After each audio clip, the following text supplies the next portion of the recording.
It's the most wonderful time of the year. But of course, the climate grinches are out to put a stop to everyone's fun.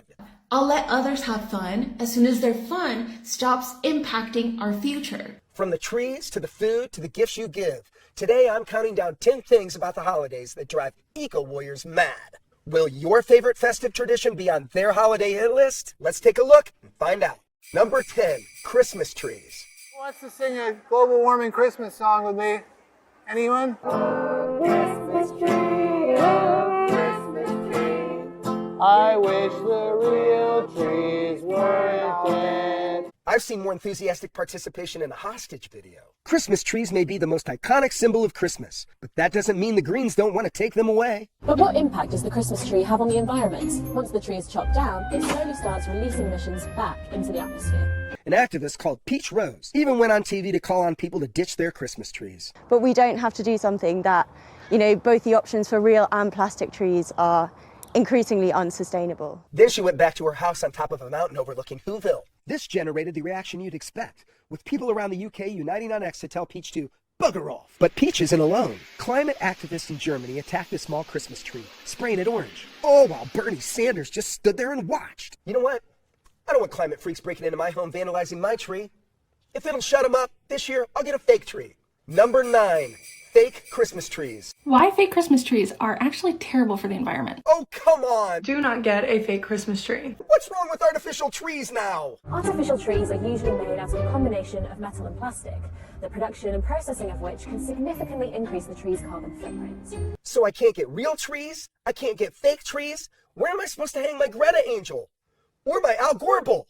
I found a new pun! Of course, CO2 isn't driving temperature any more than your uncle's driving home after his 15th holiday sherry. So if you want a tree, real or fake, don't listen to these whiners. Just get one. Number 8, flying home for Christmas. The holidays must change their ways, and inner voice become the choice to make the coming years possible.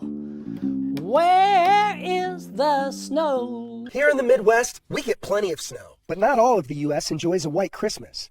That's why so many fly back home for the holidays. Going home for the holidays is a wonderful Christmas tradition. It's almost as beloved as rushing away from home after the holidays once you remember how annoying your family are. It's heartwarming, unless you're a climate warrior. Both NPR and the BBC have interviewed eco-warriors who have pledged not to travel home for Christmas. At least that's what they say. I think they were just too cheap to buy gifts. Number 7, Christmas jumpers. Let's get controversial. Okay, let's do it. You know those New Year's Eve glasses, or the stupid hats, or the streamers, or all of those different holiday-related materials? I've seen people say things like, oh my gosh, why can't we just let others have fun? Well, I'll let others have fun as soon as their fun stops impacting our future. Yep. Don't you dare put on a fun holiday hat or a silly Christmas jumper. If you do, you're kicking Mother Nature in the face. Christmas jumpers are a lot of fun, but they are the ultimate in one-use fashion. Millions of new Christmas jumpers will be bought this year. Most of them are made of plastic. They're trash. Can we just decide to stop purchasing trash? You can take my trash when you take it from my cold, dead hands, lady. Look, jumpers and novelty glasses might be tacky, but that's the fun. It's all the little things that add up to make the holidays great. But fun-hating Greens will probably never understand that. Why? Because they're trash. Number 6, Christmas dinner. The Christmas dinner is typically 2 to 3 times more environmentally impactful than a standard weekday meal. Of course it is. It's Christmas. Who invites the family around for a carefully portioned standard weekday meal? Eating too much food through the holidays is a tradition as old as being shocked when your clothes don't fit in January. Christmas is supposed to be about indulging, about being able to relax just once a year, reuniting with your families. This message is being spoiled, isn't it? Well, let's say it's not being spoiled, but we've got to highlight that we are in the middle of unprecedented climate change. Sounds like it's being spoiled.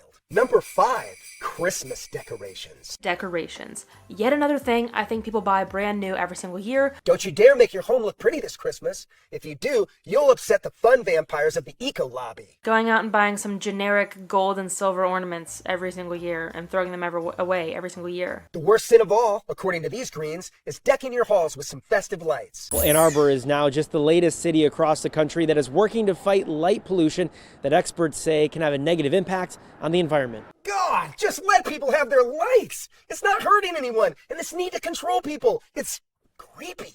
Number 4, Frosty the Snowman. Frosty the Snowman never showed up because it's too warm. Dear God, please invest in an auto-tune. Okay. They're obsessed with taking these innocent children's creations and injecting them into their climate whining. Snowmen lose their magic when they're made of twigs and dirt. Santa is befuddled, Frosty is a puddle. You again? But the worst offender is definitely the Climate Coalition. In 2017, they released a Christmas commercial called The Very Hot Snowman, which, despite the name, is not about an extremely attractive snowman. You know, a sylph? No, it's about a snowman melting away because of climate change. This is what climate change looks like.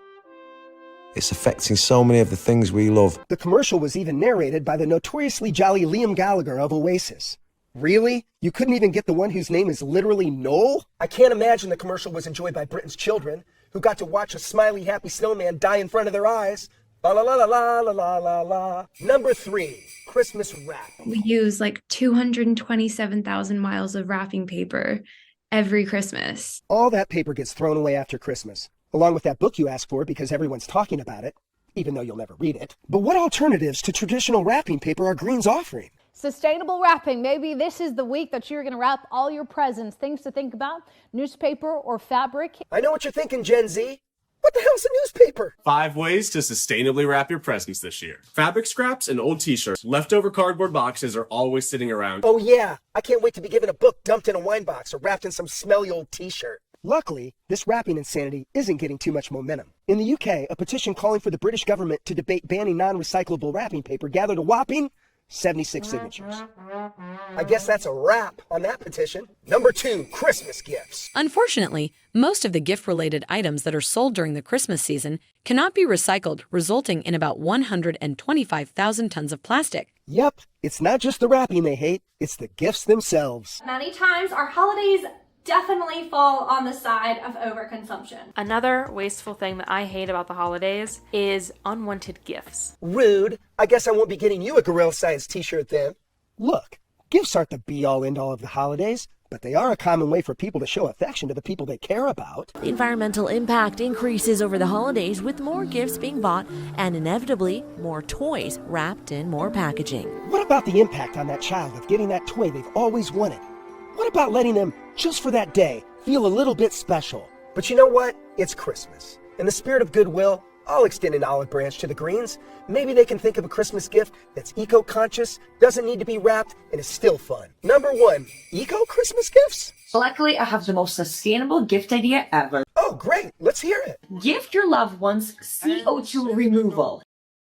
What? And this could be the world's most sustainable gift. So you can actually pay this company to permanently remove CO2 from the atmosphere on someone's behalf. Buy me carbon offsets instead of giving me presents. Why not save the environment and invest in a carbon offset? Because I want a present, you dork, not a lecture. So, what other gift ideas do the Greens have? Write a letter to the Arctic Refuge by the Sierra Club. Okay, heads up. If anyone gets me writing a letter to the Arctic Refuge for my gift, I'll personally go to the Arctic with a hairdryer and melt the ice caps myself. I'll do it! Look, the holidays are one of the best times of the year, and giving gifts is a huge part of the way people show their love. So don't let anyone tell you you can't get someone you care about a gift. In the meantime, wear jumpers, eat dinners, decorate your homes. However you celebrate the holidays, do it. Have a very merry holiday season. And remember the most important thing this special time of year.